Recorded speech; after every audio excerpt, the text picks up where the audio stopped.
Isang mapagpalang araw naman sa atin mga bro. Meron tayong project ngayon, nasa init ng panahon at taas ng kuryente. Minsan yung electric pa natin maghapon na umaandar yan. So siyempre rin medyo mataas. So, meron tayo rito na tutorial ngayon na gagawin. Gagawa tayo ng electric fan, pero ang nag-ooperate ay ang battery. So yung battery charge naman siya through solar. Okay? So unahin muna natin i-demo sa inyo itong pagbuo natin ng part ng electric fan. Okay? So isa-isahin natin yung kanyang mga parts. Okay, so una-una kailangan meron tayo dito to controller, DC motor controller. Yan. Ang purpose nito para may adjust natin yung speed, at dito na rin natin siya pwedeng patayin. Yan, may off switch kasi ito. Yan, then pwede natin kontrolin yung speed ng ating electric fan. Okay? Yan. Pangalawa, ito naman kung meron tayo dito DC motor. Yan. Okay. So maraming ganito, sa online, marami tayong mabibiling ganito ng mga klase ng DC motor. So makikita ninyo, ito yung kanyang part number. Ito yung part number ng ating DC motor. So type nyo lang yan sa online, lalabas na siya. Okay. So itong DC motor natin, compatible na yung dulo nito kasi meron na siyang shaft, para doon sa blade ng electric fan natin. At yung likod naman ay meron naman siyang worn gear para doon sa oscillator, yan sa gearbox. Okay, so meron na siya. Then pangalawa naman, kailangan natin tong housing. So depende sa inyo kung anong housing ang gagamitin nyo. Kasi ito lang yung nakita ko na bakante doon sa bodega, ito yung modify natin. Then meron tayong 4 na tornilyo. So ang gagawin natin mga bro, ito ay ilalagay natin doon sa loob. Pero bago natin siya ilagay sa loob, gagawin muna natin, aalisin natin dito yung bushing dito. Dito nakalagay yung bushing. So tinanggal ko na siya. Okay, so ito yung bushing natin. Yan, tinanggal ko na. Tinanggal na natin siya. So di naman natin kailangan itong mga ito. Okay. Kada lang gagawin natin, ito, direkta natin siyang ilalagay sa loob. Ngayon, ito po natin, ito terminal. So kailangan ito, malagyan natin ito ng wire bago natin i-fix sa loob. Ayan. Okay, mga bro. Ngayon, meron na siyang wire. Lagyan natin ito ng wire at binalatan natin ng electrical tape. Kasi dito sa likod na frame, okay, eksakto lang dito, yung natin, yung motor. So ito, sasayad doon sa frame niya. So mamaya lalagyan natin dito ng insulator. Okay, ngayon, papansinin niyo mga bro, bakit dito kulay green yung nalagay kong wire samantalang mayroong pula? Ibig sabihin ito yung positive. Ito yung positive niya at ito yung negative. Pero bakit dito ko nilagay yung wire na orange and then yung green na ground? Kanina kasi mga bro, bago ko ikabit ito, tinesting ko muna ito sa baterya kung anong ikot. Kaninang pinabit ko, ang ikot niya counterclockwise, pabaliktad. Okay? Dapat ang ikot nito is clockwise. So ibig sabihin, dapat ito ang negative mo, then ito ang positive, para ito ay iikot ng clockwise. Okay, so wala namang problema ron basta masunod lang natin yung supply ng motor. Okay, masunod lang natin yung supply niya at hindi siya magkakaroon ng problema. So next step naman natin, ito tornilyo na natin dito sa frame, pero ito kailangan lagyan natin ng insulator para hindi siya sasayad doon sa bakal. Okay mga bro. Okay. So ito na mga bro, so So, naipit na natin siya ngayon. Ayan. Naglagay na lang tayo rito ng mga tornilyo. Ayan, 4 na tornilyo. So, naipit na natin siya. So, ginawa natin sa ilalim ba kung makikita nyo yan.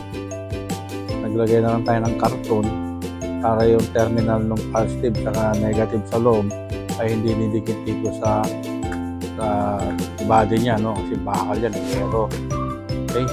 So, ngayon, try natin ito mga bro kung wala siyang problema, no? So, try natin siya ngayon ng baterya.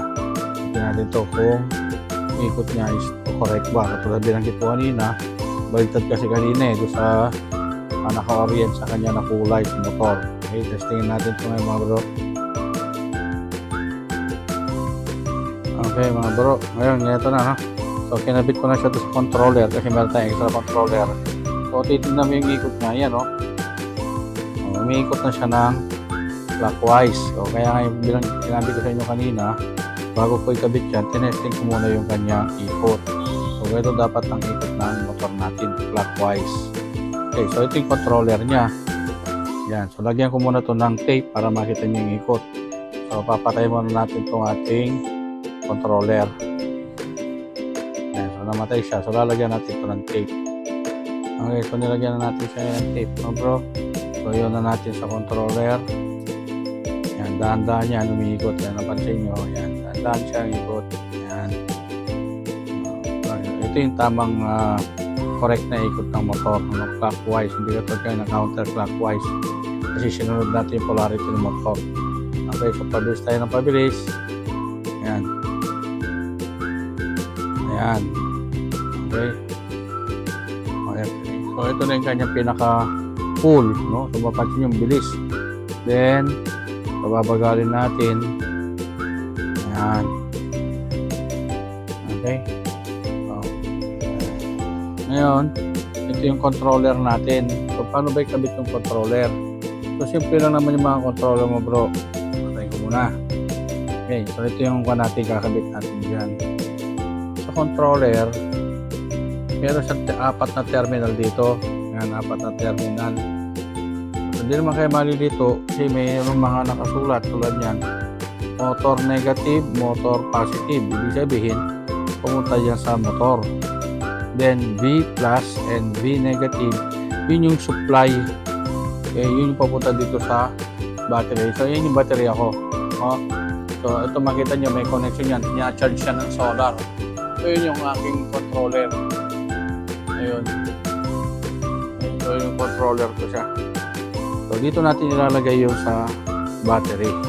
Ito yung sa motor, then ito yung sa battery. Okay mga bro. So, nakuha nyo na. So, itong ating controller, kaya niyang control nito mula 4.5 volts hanggang 35 volts. Pero itong motor natin, hanggang 12 volts lang. Okay mga bro. So, ngayon, may connect ni-ayos natin siya, connect na natin, no? Lagyan na natin doon sa kanyang housing. So ito ngayon yung rear, no? Yung kanyang lugar na kung saan nandun yung gearbox, ay kabit na rin natin.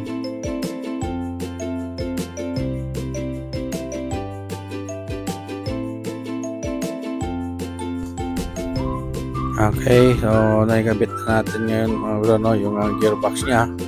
So, testingin natin ngayon kung gumagana ba siya. Baka kasi yung worn gear sa loob nito may diferensya. So, pag ginabit natin, hindi siya iikot. So, yun natin ngayon yung electric fan natin. Ayan, umikot natin. Tingnan natin ngayon yung oscillator. Okay, ayan, umiikot na siya. Ayan. Gumagana na siya. Ibig sabihin, okay pa yung kanyang gearbox. So, sumasabay pa siya sa pag-ikot. Okay. So, ngayon, okay na siya mga bro. Kakabit naman natin siya ngayon sa kanyang stand. Okay. So, ito na siya ngayon. Ikabit na natin sa kanyang stand. So, ngayon, tingnan naman natin kung kaya niyang pagalawin yung kanyang leeg. Kasi nga, ikabit na natin yung kanyang oscillator. Okay. So, testingin natin mga bro. No? Ayan. So, makikita nyo, kaya niyang paikutin yung sarili niya. Yan. Malakas kasi yung DC motor na ikabit natin. Yan. putulin siya. Okay na. So ngayon, yung susunod naman na gagawin natin, lagyan natin yung kanyang propeller. Yan, yung propeller. So, testing natin. No? Yung kanyang hangin kung gaano kalakas. Ikaw natin siya. Dahan-dahan yan. Pag-ikot niya. Ayan. Okay. So nakikita nyo mga bro, no? Ang lakas ng hangin. No? Para din siyang yung normal na electric fan, yung number 3. Yun nga lang, ito kasi parang volume ng radyo, iniikot mo yung trimmer, hindi siya switch type. Ayan, ang lakas ng hangin niya. So pwede natin kontrolin yung lakas niyan, no? Doon sa controllers. Okay. Hanggat malakas yung baterya natin, malakas din yung kanyang pag-ikot. Siyempre, pag nalolobat tayo, hihina din yung kanyang ikot. So, ganyan yung mga battery type na electric fan. So, yung baterya natin, sinacharge ito ng solar, kaya continuous lang yung kanyang ikot, dire-diretso. Okay. So, yun yung controller natin. Oh.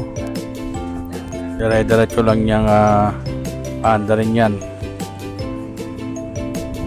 Okay mga bro, ito na yung ating finished product natin. Naikabit ko na yung controller sa likod. Okay mga bro, at ito naman yung kanyang schematic diagram. Okay, maraming salamat sa panonood.